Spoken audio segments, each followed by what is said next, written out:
Cement പോട്ടിൽ നട്ടിരിക്കുന്ന ഈ ഒരു അഡീനിയം ചെടി ഇതിൻ്റെ നേരെ വലിയ ഒരു ചട്ടിയിലേക്ക് മാറ്റണം കേട്ടോ.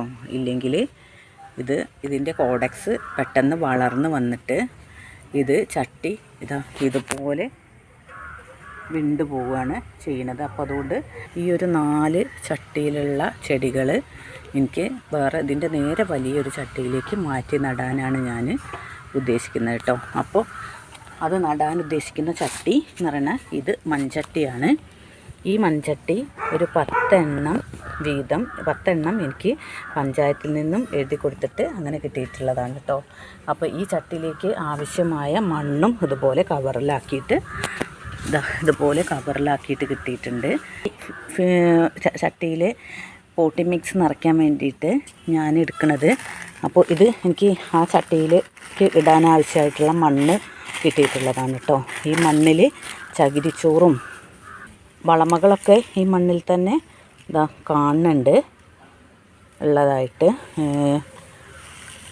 വളമയൊക്കെ ആയിട്ടുള്ളതായിട്ട് ഇതിൽ കാണുന്നുണ്ട്. അതുപോലെ ചകിരിച്ചോറും ഉണ്ട്. അപ്പോൾ അതിൻ്റെ കൂടെ ഞാൻ ഉപയോഗിക്കുന്നത് ഇതാണ് കേട്ടോ, എന്താ പറയുക, ഉമി, നെല്ലിൻ്റെ ഉമി ഉണ്ടല്ലോ, ഉമിയാണ് ഇതിലേക്ക് ഞാൻ ഉപയോഗിക്കുന്നത്. ഈ ഉമി ഉപയോഗിക്കുന്നത് കൊണ്ടുള്ള ഗുണമെന്ന് പറഞ്ഞാൽ ഇതിൽ വെള്ളം കെട്ടി നിൽക്കാതെ പെട്ടെന്ന് നീർവാർച്ച ഉണ്ടാവും. ഉമ്മി ഇട്ടാൽ അതിൻ്റെ കോഡക്സൊക്കെ പെട്ടെന്ന് വലുതായി കിട്ടുകയും അതിന് പെട്ടെന്ന് വേരോടാനും ഒക്കെ ഈ ഒരു ഇടുന്നത് കൊണ്ട് സഹായിക്കുന്നുണ്ട് കേട്ടോ. അതുപോലെ കുറച്ച് ഇതിൽ ഞാൻ ചകിരിച്ചോറ് കുറച്ചും കൂടെ ആഡ് ചെയ്യുന്നുണ്ട്. ഇതെല്ലാം കൂടി അതുപോലെ ഈ ഒരു വളപ്പൊടിയും കൂടെ ഇതിലേക്ക് കുറച്ചും കൂടെ ആഡ് ചെയ്ത് കൊടുക്കുന്നുണ്ട്. ഇതെല്ലാം കൂടി നന്നായിട്ട് മിക്സ് ചെയ്തിട്ടാണ് നമ്മൾ പോട്ടി മിക്സ് റെഡിയാക്കി എടുക്കുന്നത്. അങ്ങനെ നമ്മുടെ പോട്ടി മിക്സൊക്കെ നന്നായിട്ട് മിക്സാക്കി എടുത്തിട്ടുണ്ട്. എല്ലാം വളമയും മണ്ണും ചകിരിച്ചോറും ഉമിയും ഒക്കെ ആയിട്ട് നന്നായിട്ട് മിക്സ് ചെയ്തെടുത്തിട്ടുണ്ട്. ഇനി ഇത് നമുക്ക് നമ്മുടെ പോട്ടിലേക്ക് നിറയ്ക്കാം. ഈ ചട്ടിയുടെ ഈ ഒരു ഹോള് അടഞ്ഞു പോവാതിരിക്കാനായിട്ട് ഇവിടെ ഒരു കല്ല് വെച്ച് കൊടുക്കുകയാണ് കേട്ടോ. ആ കല്ല് വെച്ചതിന് ശേഷം ഇതിലേക്ക് പോട്ടി മിക്സ് നിറച്ച് കൊടുക്കുകയാണ്. ശരിക്കും ഏത് ചട്ടിയിൽ വെച്ചാലാണ് അഡീനിയത്തിൻ്റെ കോഡക്സ് പെട്ടെന്ന് വളർന്ന് കിട്ടുക എന്നുള്ളതൊന്ന് നിങ്ങളുടെ അനുഭവം എങ്ങനെയാണെന്ന് വെച്ചാൽ ഒന്ന് കമൻറ്റ് ചെയ്യണേ. എനിക്ക് തോന്നിയിട്ടുള്ളത് ഏതാണെന്ന് വെച്ചാൽ ഞാൻ പറഞ്ഞുതരാം.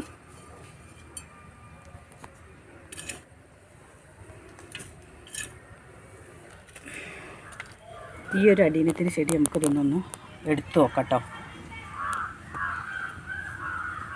കോഡക്സ് നന്നായിട്ട് വളർന്ന് വന്നിട്ടുണ്ട്.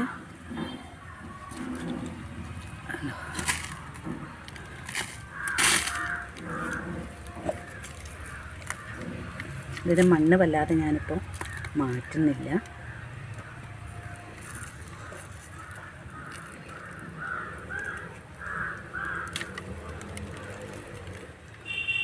ഇത് ഈ വൈറ്റ് കളറിലത് വന്നതെന്ന് പറഞ്ഞാൽ ഇത് ഞാൻ കഴിഞ്ഞ പ്രാവശ്യം ഇട്ടപ്പോൾ നല്ല വലിയ ചാണകപ്പൊടി കുറച്ച് നല്ല വലിയ കട്ടകളായിട്ടായിരുന്നു ഉണ്ടായിരുന്നത്.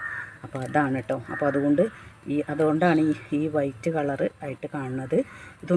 ശരിക്കും ഇതൊന്ന് നന്നായിട്ട് കഴുകിയെടുത്തിട്ട് നടുകയാണ് നല്ലത്. അപ്പോൾ അതൊന്ന് കഴുകിയെടുത്തിട്ട് വരാം. അപ്പോൾ അങ്ങനെ നമ്മളെ ചെടിയൊക്കെ നന്നായിട്ട് കഴുകിയൊക്കെ എടുത്തു വന്നിട്ടുണ്ട്. ഇതിന് കാര്യമായിട്ട് ക്ഷതങ്ങളൊന്നും പറ്റാത്തത് കൊണ്ട് ഞാനിപ്പോൾ ഫംഗിസൈഡൊന്നും അപ്ലൈ ചെയ്ത് കൊടുക്കുന്നില്ല.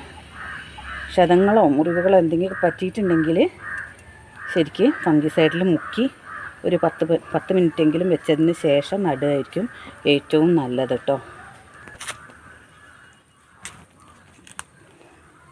അങ്ങനെ ഒരു ചെടി ഈ മണ്ണിലേക്ക് ഞാൻ വെച്ച് കൊടുക്കുകയാണ്. എന്നിട്ട് ബാക്കി ഭാഗം മണ്ണ് ഫില്ല് ചെയ്ത് കൊടുക്കട്ടെ.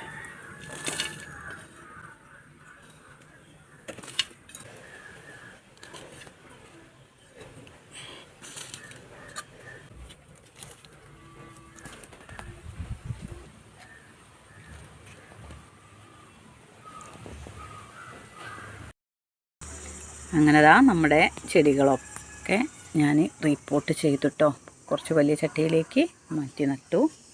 എങ്ങനെയുണ്ട്? നല്ല വെയിലുണ്ട്.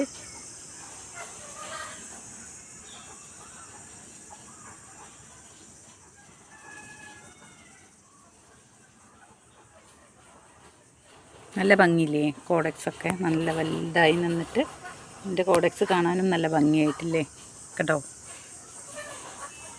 അപ്പോൾ ഇനി ഇതിന് കുറച്ച് സാഫും കൂടെ നമുക്ക് ഒഴിച്ചു കൊടുക്കണം. അപ്പോൾ അതിനായിട്ട് നമുക്ക് സാഫ് കലക്കിയെടുക്കാം.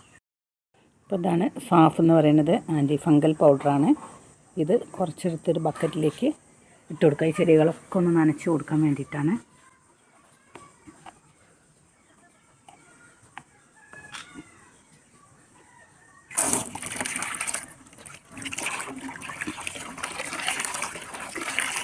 എന്തെങ്കിലും ഫംഗൽ ഇൻഫെക്ഷനൊക്കെ ചെടിക്ക് വരികയാണെങ്കിൽ അത് ഈ സാഫ് കൊടുക്കുന്നതിലൂടെ അത് പരിഹരിക്കപ്പെടും കേട്ടോ.